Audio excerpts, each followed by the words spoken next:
Number 5. The Kohistan video scandal. In 2012, after video footage surfaced of a group of 4 young sisters and 2 brothers singing and dancing to music, village elders who saw this as a violation of strict tribal customs reportedly ordered those in the video and their families be killed for their dishonorable behavior. The 4 young women in the video were allegedly tortured and killed by members of their own family, and while the 2 brothers in the video went into hiding, 3 of their brothers were murdered by the girls' family in a revenge attack. The video, apparently taken with a cell phone, shows 4 women in colorful traditional chatters, squatting on a bare floor. They clearly don't want to be filmed. They hide their faces and look away. You hear a male voice speak and apparently requesting them to sing, and they start clapping hesitantly at first, then more strongly. Their humming grows into a song. A young man gets up to dance, arms outstretched in the graceful, bird-like dance of the tribal mountain people.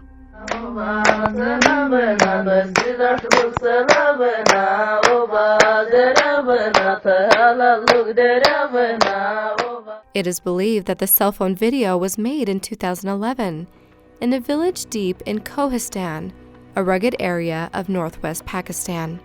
It was the last time the young women, known as Baziga, Sareen Jan, Begum Jan,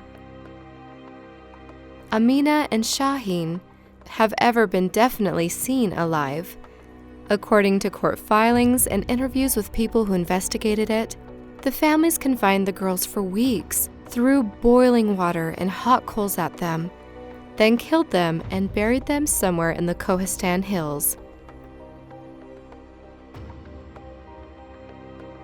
Mohammed Afzal Kohistani, the brother of one of the boys in the video, was the one who made the news public, alleging that the girls had been killed on May 30, 2012, on the orders of a cleric who had led a 40 to 50 member tribal jirga.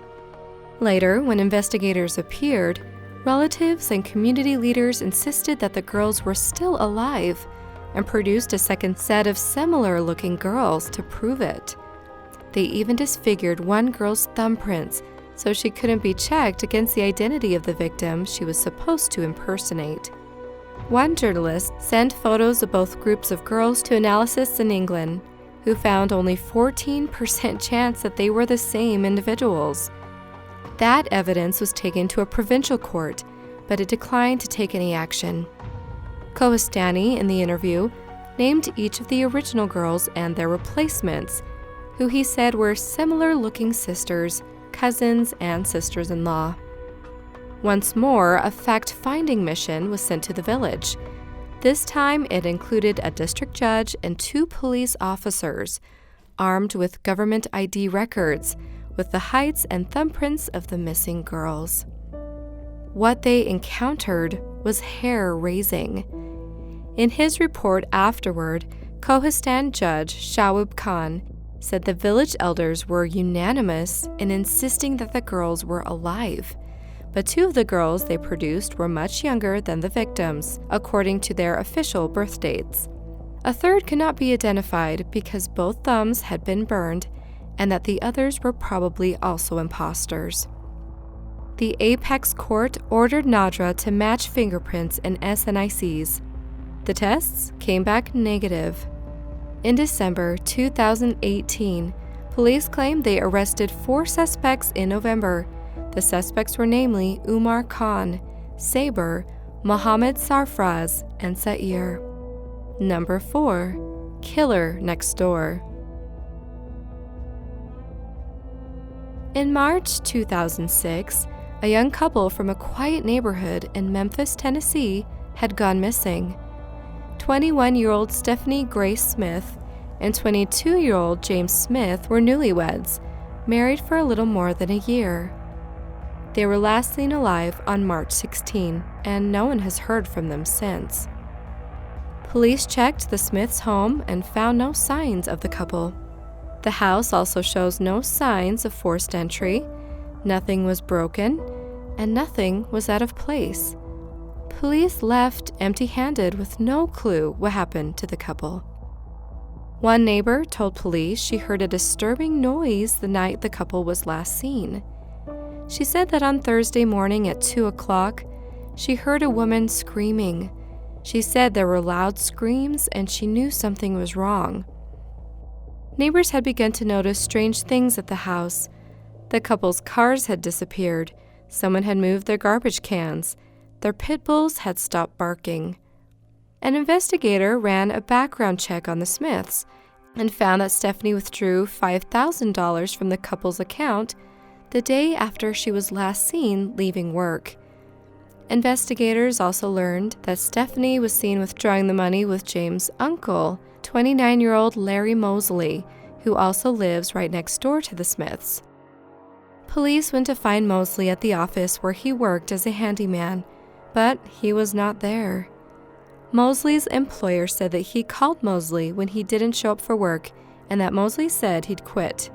Police checked Mosley's truck and found a big roll of heavy-gauge black plastic and some weights. Trying to find Mosley, they went back to his home right next to the Smiths' house, but he wasn't there. At first, they found no signs of foul play. The inside of the house showed nothing out of the ordinary, except police smelled a mixture of chlorine and a smell of death. Police knew something was wrong, so they went back inside. This time, they brought a UV light and luminol to help detect traces of blood. They went to check Mosley's bedroom and found a mattress which had been cut.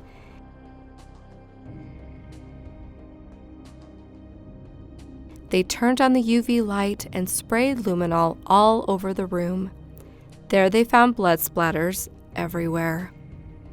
They continued to search the house and found a hidden entrance to a crawl space in the attic, where they discovered the bodies of Stephanie and James, bound with cables and tightly wrapped with black plastic bags and white sheets.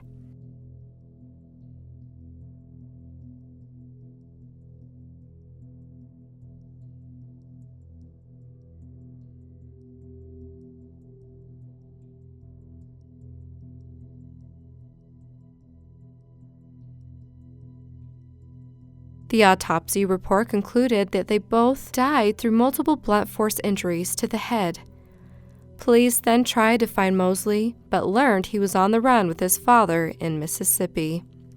After a police chase, Larry Mosley's father shot Larry to death and then turned the gun on himself. Larry Mosley's motive for the murder of Stephanie and James Smith has still not been determined to this day.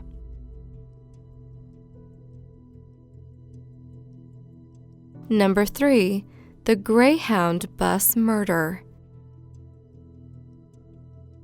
At 12:01 p.m. on July 30, 2008, 22-year-old Tim McLean, a carnival barker, was returning home to Manitoba after working at a fair in Alberta. He departed Edmonton on board Greyhound Bus 1170 to Winnipeg via the Yellowhead Highway through Saskatchewan. There we go, we are recording. So, I'm on the Greyhound bus. I'm Greyhound too. Look, I met up with Aaron. Yeah, there he is. He sat at the rear, one row ahead of the restroom. At 6:55 p.m., the bus departed from a stop in Erickson, Manitoba, with a new passenger, 44-year-old Vince Wei-Guang Lee. Lee, described as a tall man with a shaved head and sunglasses. Some passengers say he seemed agitated and possibly confused as he climbed aboard, but he did not seem to be a threat. He chose a seat near the front of the bus, spoke to no one, and eventually disembarked briefly to smoke a cigarette at a rest stop. When Lee returned to the bus, he seemed dissatisfied with his original seat, choosing instead to sit next to Tim McLean towards the rear of the bus.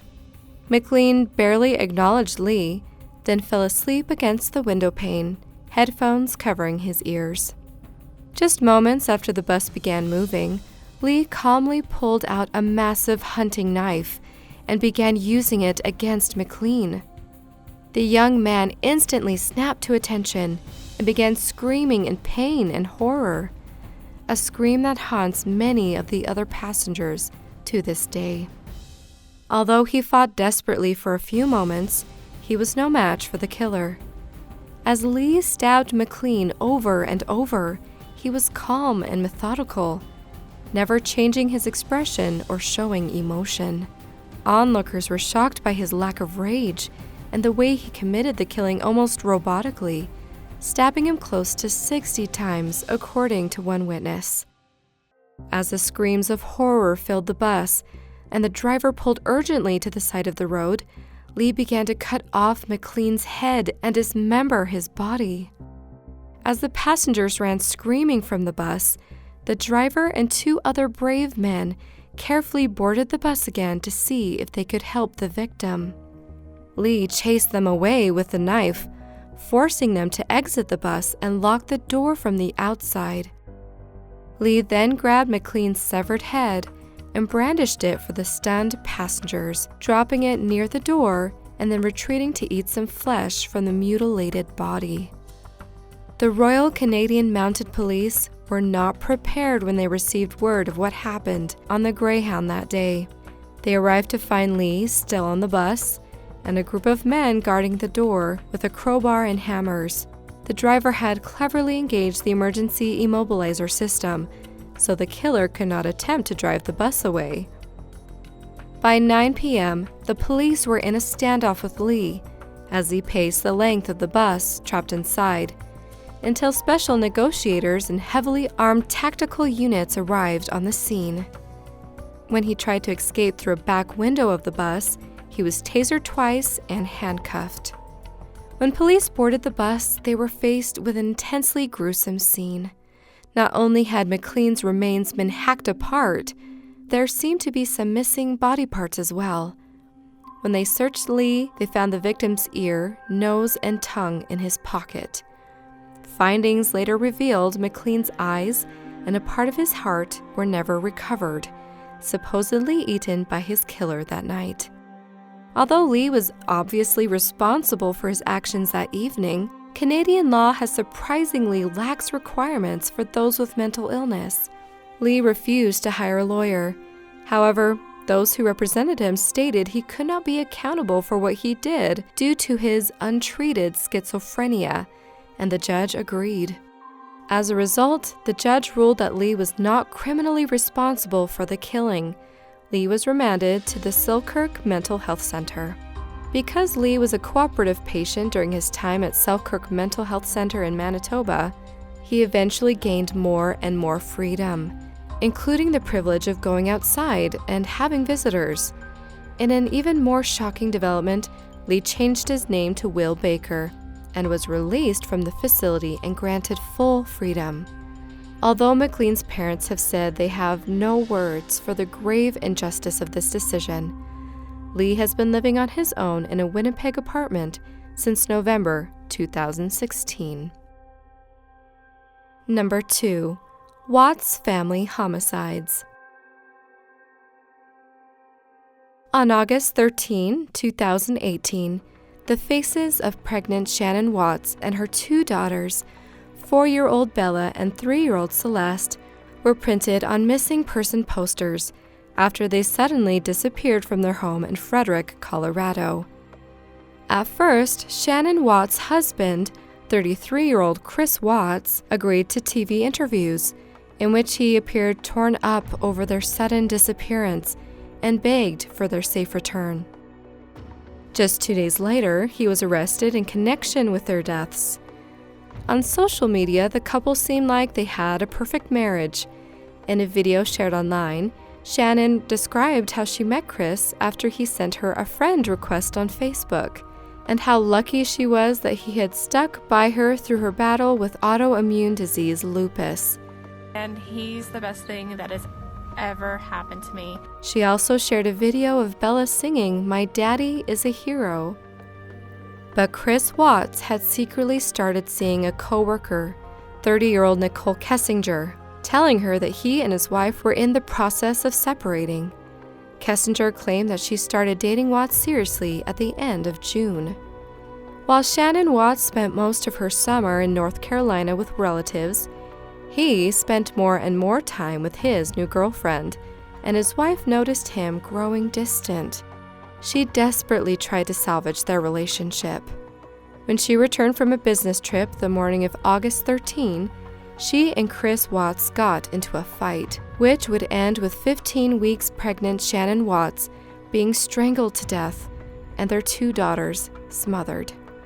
While Chris Watts has not offered a full explanation for what led him to strangle 34-year-old Shannon and smother Bella 4 and Celeste 3, the files suggest that while his wife fought to save their 8-year relationship, Watts was consumed by a blossoming romance with Nicole Kessinger, who later reported their affair to the police.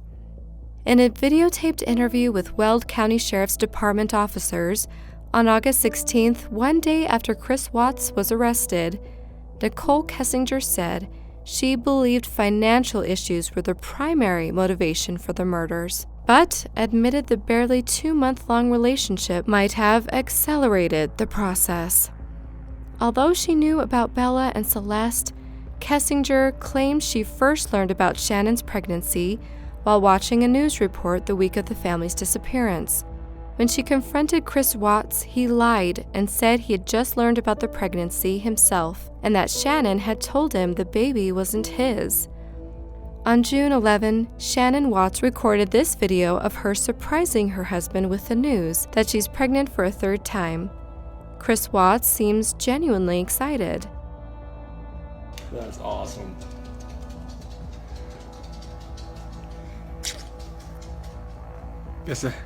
Guess when you want to, it happens. Later, Watts tried to throw his deceased wife under the bus again, telling his father and the police that he had strangled Shannon in a rage after she killed their 2 daughters, which prosecutors said was contradicted by the forensic evidence. Kessinger admitted to the detectives that before contacting police, she deleted a number of raunchy text message exchanges because she was grossed out, and authorities don't believe she was involved in the murders. While Kessinger claims that she and Watts never discussed the future of their relationship, Watts did involve his mistress in his search for a new apartment, and both Watts and Kessinger's Google search histories indicate they were on each other's minds. Back in July, weeks before the murders, Kessinger searched Google for, "Man, I'm having an affair and he says he will leave his wife." Then, in early August, she spent over 2 hours searching Google for wedding dresses. She also searched Google on topics related to marrying your mistress on August 8. On August 14, the day after Chris Watts' family went missing, Kessinger spent nearly 4 hours searching the internet for information about Shannon and news accounts of Shannon's disappearance. Then she deleted the search history. These searches were conducted frequently by Kessinger throughout the next several days. She deleted everyone afterwards, investigators wrote. That same day, Kessinger searched Google for the following topics: can cops trace text messages? And how long do phone companies keep text messages? As well as difference between text message content and text message detail, according to police documents. Chris Watts, meanwhile, searched for things like, how does it feel when someone says I love you?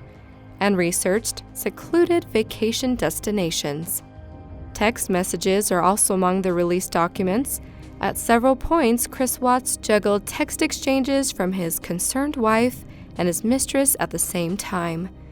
Contrary to Chris Watts' claim that Shannon killed their daughters when he said he wanted to separate, Shannon's text messages demonstrate that while she was confused and hurt by his cold, sudden withdrawal, she was also rational and level-headed, hardly homicidal. Chris Watts vacillated between dropping emotionally devastating bombshells and giving Shannon false hope that their marriage could be saved. Shannon also told the same friend, I don't feel safe with him, after what he said about the baby. But just one day later, on August 9th, she texted another concerned friend, OMG, much better. We talked. He told me he loved me back. Still cold, but not as cold. He even kissed me before going to sleep in the basement. Her excitement was short-lived.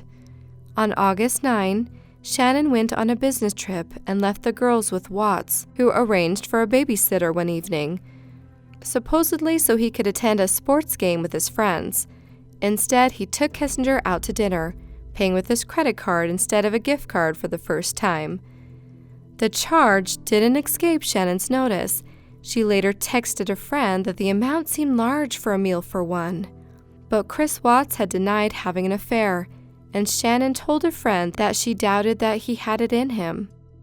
A few days later, Shannon and her 2 girls were dead. In the early morning hours of August 13th, a neighbor's surveillance camera captured Chris loading cans of gasoline into his truck before backing the vehicle into the home's garage. When he left shortly thereafter, the remains of his family were hidden in the truck bed and then later dumped on an oil site owned by his employer.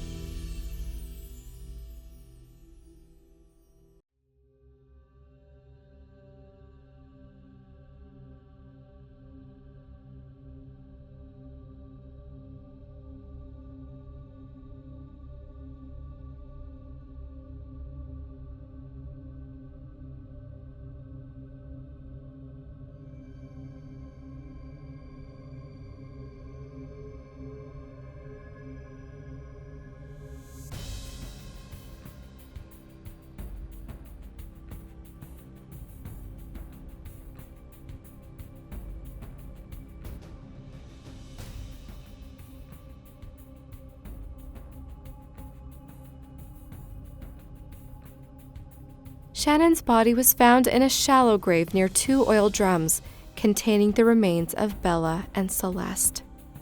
Autopsy reports concluded that all 3 victims died of asphyxiation. Shannon was strangled while the 2 girls were smothered. Shannon was found in a purple t-shirt and underwear. She had patterned abrasions on her neck and the left side of her face when her body was found. Bella's report indicates she had a pink pajama-type top with images of hearts and butterflies and underwear on when her body was found. The coroner found blunt force trauma on Bella's jaw and lacerations and contusions in her mouth. Her left shoulder was discolored, and teeth impressions and superficial bite marks were found on the surface of her tongue, which indicates that Bella fought for her life.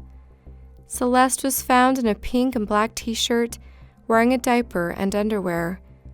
Unlike her sister, she had no visible injuries. A few hours after the murder, while Shannon's friends and family were starting to panic about her whereabouts, Chris was Googling the lyrics for the song Battery by Metallica. They include smashing through the boundaries, lunacy has found me, and pounding out aggression turns into obsession. Cannot kill the battery, cannot kill the family. Shannon's friend, Nicole Atkinson, showed up at the house looking for her, as she had missed an appointment, but she didn't answer the door. She immediately called Chris and then the police. Once both the police and Chris arrived, Chris led the officers into their home where they discovered Shannon's purse, keys, and phone still in the home, as well as her suitcase at the bottom of the stairs. Heading upstairs, they found that the couple's bed had been stripped of its sheets and blankets, but saw no signs of foul play. It was like she and the girls had just vanished. Chris told police that his wife ran off with their daughters while he was at work that day, but a surveillance video footage from his neighbor only shows Chris leaving the house during that period. In the video taken on a police officer's body camera, Chris looks nervous as he watches the surveillance footage, captured by his neighbor Nathaniel Trinistich. About a minute into the video, Watts puts his hands on his head and looks away from the screen. Near the end of the video, Watts goes outside to speak to a detective, while Officer Scott Coonrod stays and talks to Trinistich. Once Chris is out of the room, Trinistich turns to the officer and says, "He's not acting right." Police later learned that Chris Watts had a mistress and found assorted images of Nicole Kessinger, some semi-nude, into the secret calculator application on his phone. On August 19, days after the bodies of Shannon, Celeste, and Bella were found, Nicole Kessinger searched the internet on topics related to Amber Frey. Frey was the mistress of Scott Peterson, who murdered his wife and their unborn child. Her searches included Frey's book deal, her net worth, and did people hate Amber Frey? The searches seemed to suggest that Kessinger might try to capitalize on the media attention she was getting. Christopher Watts has been sentenced to 5 life terms for the murders of Shannon, Bella, and Celeste, and is not eligible for parole. Number 1. The Black Widow. Cody Lee Johnson and Jordan Lynn Graham, residents of Kalispell, Montana, began dating in late 2011. The couple became engaged in December 2012, and on June 29, 2013, were married. While couples who indulge themselves with lavish weddings are just as likely to be divorced as people who get hitched in City Hall, family members and guests who attended the Johnson extravaganza didn't expect this marriage to end so quickly and so violently. As it turns out, Cody Johnson was just as clueless as his wedding guests. The 25-year-old groom had no idea that his 22-year-old bride wanted the wedding more than the marriage. Almost immediately after the big ceremony, she confided to her friends that she already regretted marrying Johnson. When she uttered the pledge, "Until death do us part," this bride, instead of thinking of spending the rest of her life with this man, may have been contemplating widowhood within a matter of days. On the morning of July 8, 2013, when Cody Johnson didn't show up for work, his parents reported him missing to the Kalispell Police Department. As could be expected, a local officer questioned the missing man's wife of 9 days. For a woman with a missing husband, she seemed awfully calm and collected. According to Jordan, Cody had stormed out of the house the previous night following their exchange of angry words. He had gone off in a dark-colored car bearing Washington state license plates with unidentified friends. She had no idea where he went or what could have happened to him. On the night Cody supposedly left the house with the mysterious men, Jordan, in a text message to a friend, said that prior to Cody's disappearance, she had planned to break the news to him regarding her second thoughts about their marriage. 3 days later, in an email, Jordan informed another acquaintance that Cody had gone hiking in nearby Glacier National Park with friends where he had probably fallen and died. On July 11, 2013, the newlywed reported to Glacier National Park officials that she had spotted Cody's body at the foot of a cliff in the Loop Trail area of the park. She had gone to that place in search of her husband because it was a place he wanted to see before he died. Park officials considered this story absurd and more than a little suspicious. The next day, operating on Jordan's information, searchers located Cody's body in an area so steep and rugged, a helicopter had to be employed to recover his corpse. According to police report, Johnson fell face first nearly 200 feet down the ravine, hitting a rock outcropping where his shoe was later found, before landing in a pool of water. The impact crushed Johnson's right eye socket and resulted in a 7-inch skull fracture. His legs were badly bruised and multiple ribs broke during the fall. His heart was also torn open. State medical examiner Gary Dale, who performed the autopsy on Johnson, testified that Johnson died of blunt force trauma, and his injuries were similar to those that someone would receive in a car crash. Members of Cody Johnson's family, who suspected Jordan of murdering her new husband, called for an investigation of his death. Since he died in a national park, the FBI took over the case. On July 16, 2013, while being questioned by Special Agent Stephen Liss, Jordan admitted that she had lied to the local police about the circumstances of her husband's disappearance. He had not gotten into a car with friends that night.